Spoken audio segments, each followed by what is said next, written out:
গতকাল ছিল আমার জীবনের এক বিশেষ দিন। তাই সকাল সকাল তৈরি হয়ে আমি আর বর চলে গিয়েছিলাম দক্ষিণেশ্বরে ভবতারিণী মাকে দর্শন করতে। দক্ষিণেশ্বরে গেলেই মনটা ভীষণ ভালো হয়ে যায়। গিয়ে দেখি সেখানে ভীষণ ভিড়। কেন এত ভিড় তা বুঝে উঠতে পারছিলাম না। তারপর মনে পড়ল সেদিন তো দশহরা, তাই সবাই গঙ্গা স্নান আর গঙ্গা পুজো করতে এসছেন।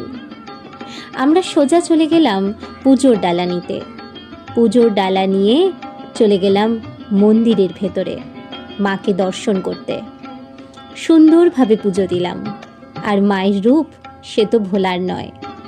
বেগুনি রঙের শাড়িতে মাকে অপূর্ব লাগছিল।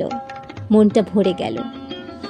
বেরিয়ে এলাম রানী রাসমণির মন্দির আর মা শারদার মন্দির দর্শন করলাম।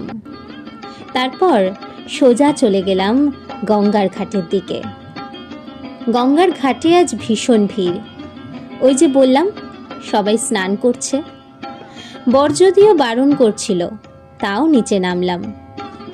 এত কাছে এসেছি অথচ মা গঙ্গাকে স্পর্শ করব না, তা কি হয়?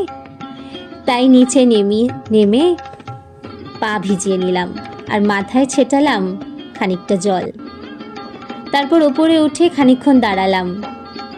মা গঙ্গাকে দেখতে সবসময় ভালো লাগে। দূরে দেখা যাচ্ছে বালি ব্রিজ, আর নিচে মা গঙ্গা বয়ে চলেছেন অবিরত, তার কোনো ক্লান্তি নেই। তারপর সেখান থেকে বেরিয়ে এসে আমরা সোজা চলে গেলাম কচুরি খেতে। খুব খিদে পেয়েছিল, আর দক্ষিণেশ্বরের কচুরি খাবো না তা কি হয়? তারপর কচুরি খেয়ে পেটকে ঠান্ডা করে বেরিয়ে পড়লাম বাড়ির জন্য। বাড়ি ফিরে দেখি মা করেছে বিশাল আয়োজন। একা একা সবটা রান্না করেছে। মায়ের আশীর্বাদ, বরের ভালোবাসা সবটা নিয়ে কেটে গেল দুপুর। সন্ধেবেলা বর নিয়ে এসেছিল একটা সুন্দর কেক।